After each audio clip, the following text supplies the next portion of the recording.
Gaji. Thank you very much. വളരെയധികം നന്ദി.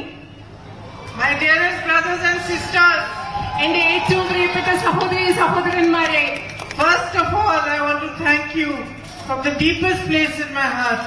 ആദ്യമായിട്ട് എന്റെ ഹൃദയത്തിന്റെ ആഴങ്ങളിൽ നിന്നും നിങ്ങളോട് ഞാൻ നന്ദി പറയാൻ ആഗ്രഹിക്കുന്നു. For your love, for your support, and for making me your member of parliament today. നിങ്ങളുടെ സ്നേഹത്തിന്, നിങ്ങളുടെ പിന്തുണയ്ക്ക്, അതുപോലെ തന്നെ നിങ്ങളുടെ ജനപ്രതിനിധിയായി എന്നെ തെരഞ്ഞെടുത്തതിന് ഞാൻ നിങ്ങളോട് നന്ദി പറയുന്നു.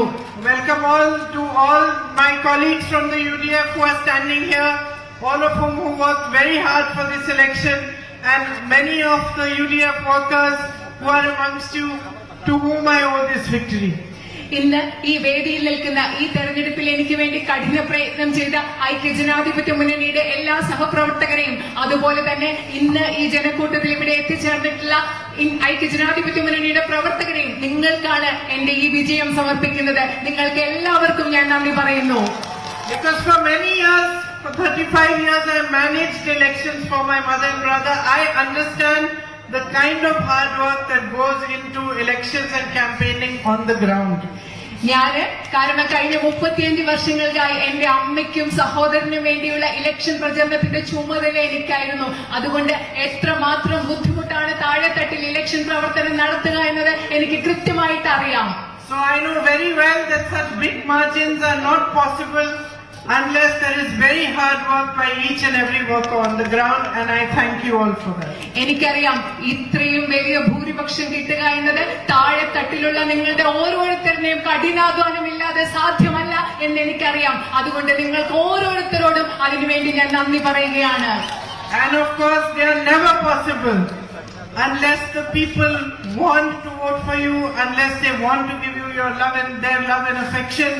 And that's why, more importantly, more than anything else, I want you to know that each one of you who waited for me, each one of you who met me during the campaign, everyone who stood outside their houses on streets like this, came, gave me your love, your affection, holding a flower, a hug, a kiss.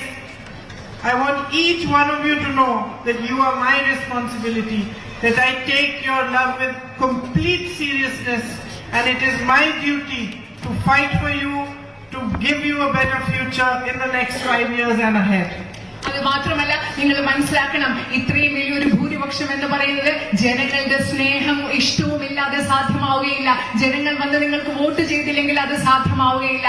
അതുകൊണ്ട് കഴിഞ്ഞ പ്രചരണ സമയത്ത് മുഴുവൻ എനിക്ക് വേണ്ടി വഴിയരികിൽ കാത്തുനിന്ന, എന്നെ വീട്ടിലേക്ക് കൂട്ടിക്കൊണ്ടുപോയ, എനിക്ക് പൂക്കൾ നൽകിയ, എനിക്ക് ഉമ്മകൾ നൽകിയ, എന്നെ കെട്ടിപ്പിടിച്ച നിങ്ങളോട് എല്ലാവരോടും ഞാൻ നന്ദി പറയുന്നു. ഞാൻ നിങ്ങളോട് ഒരു കാര്യങ്ങൾ കൂടി പറയാൻ ആഗ്രഹിക്കുന്നു. നിങ്ങളുടെ സ്നേഹത്തെ പൂർണ്ണ ഗൗരവത്തോടുകൂടി, ഉത്തരവാദിത്വത്തോടുകൂടി ഞാൻ ഏറ്റെടുക്കും.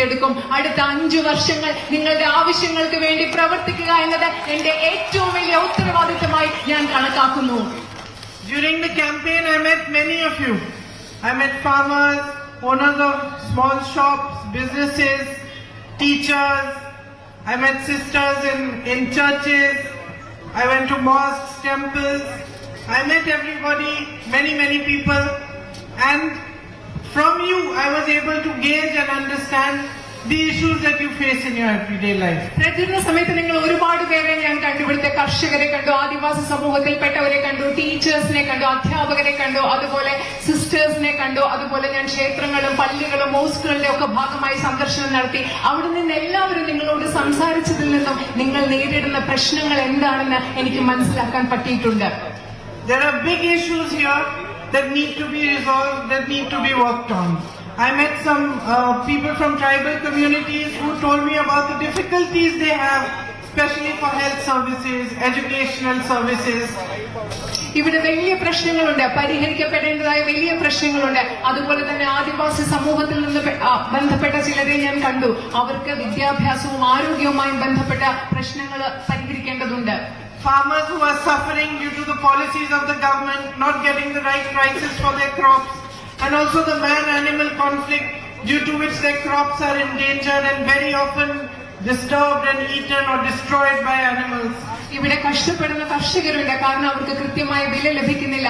ഗവൺമെന്റിന്റെ നയങ്ങൾ മൂലം അവർ ബുദ്ധിമുട്ടുന്നു. അതുപോലെ തന്നെ വന്യജീവി സംഘർഷം മൂലം അവരുടെ വിളകൾ നശിക്കുന്നു. ഇതൊക്കെ എനിക്ക് മനസ്സിലാക്കാൻ പറ്റിയിട്ടുണ്ട്. I met homestay owners who have built beautiful homestays but also faced major issues, especially after the landslide, when people across India saw the devastation and became afraid to come here, thinking that this is an area where there are landslides.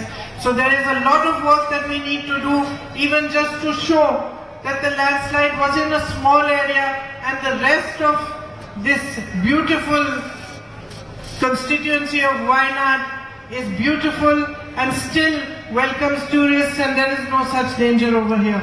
അതുപോലെ തന്നെ ഞാൻ home stay ഉടമസ്ഥരെ കണ്ടു. അവർ പറയുന്നത് ഇവിടെ മണ്ണിടിച്ചിൽ നടന്ന ശേഷം, ആ ദുരന്തം നടന്ന ശേഷം ഇവിടേക്ക് ആളുകൾ വരാൻ ബുദ്ധിമുട്ടാണെന്ന്. കാരണം അവർ പേടിച്ചു. ഈ ലോകം, ഇന്ത്യ മുഴുവനുള്ള ആളുകളോട് നമുക്ക് പറഞ്ഞ് മനസ്സിലാക്കി കൊടുക്കണം, വയനാട്ടിൽ ഒരു ദുരന്തമുണ്ടായത്, ഒരു വലിയ നാശം വിതച്ചത് ഒരു ചെറിയ ഭൂപ്രദേശത്ത് മാത്രമാണ്. ബാക്കി പ്രദേശങ്ങളിൽ ഒരു പ്രശ്നമില്ല. വയനാട് പാർലമെന്റ് മണ്ഡലം എന്ന് പറയുന്ന ഈ മനോഹരമായ പ്രദേശത്തെ കൂടുതൽ ആളുകൾ വരണം, ഇവിടെ സുരക്ഷിതമാണെന്ന് നമുക്ക് എല്ലാവർക്കും പറഞ്ഞു കൊടുക്കണം. You have the long-standing issue of the night ban and the long-standing issue of the medical college, both of which we need to fight for, and we need to understand how together we can resolve the night ban issue. നിങ്ങൾക്ക് ദീർഘകാലമായി നിലനിൽക്കുന്ന രാത്രിയാത്രാ നിരോധനം എന്ന പ്രശ്നമുണ്ട്. അതുപോലെ നിങ്ങൾക്ക് വളരെ കാലമായി നിങ്ങളുടെ ആവശ്യമായ മെഡിക്കൽ കോളേജ് ഉണ്ട്. നമ്മൾ ഒരുമിച്ച് ചേർന്ന് ഈ പ്രശ്നങ്ങൾ പരിഹരിക്കാൻ വേണ്ടി എന്ത് ചെയ്യാം എന്ന് നമ്മൾക്ക് ഒരുമിച്ച് ചേർന്ന് ആലോചിച്ച് പ്രവർത്തിക്കേണ്ടതുണ്ട്. Whatever progress was made in the medical college also, because of the pressure Rahul ji put on the government, we need to put more pressure and advance the work even faster. Rahulji ഗവൺമെന്റിന്റെ മേൽ ചെലുത്തിയ സമ്മർദ്ദത്തിന്റെ ഫലമായി medical കോളേജിൽ കുറച്ച് മാറ്റങ്ങൾ ഉണ്ടായി, ആശുപത്രി ആരോഗ്യ സംവിധാനത്തിൽ. അതുമാത്രമല്ല, ഇനിയും കൂടുതൽ സമ്മർദ്ദം ചെലുത്തി അവിടെ മെഡിക്കൽ കോളേജിന് വേണ്ട എല്ലാ സൗകര്യങ്ങളും നമുക്ക് ഉണ്ടാക്കിയെടുക്കണം. So these are the issues that we need to tackle. At the same time, I really believe that if we strengthen tourism here and we do all we can to show the world what a beautiful place this is, then a lot of your livelihoods will be supplemented and you will have better employment possibilities.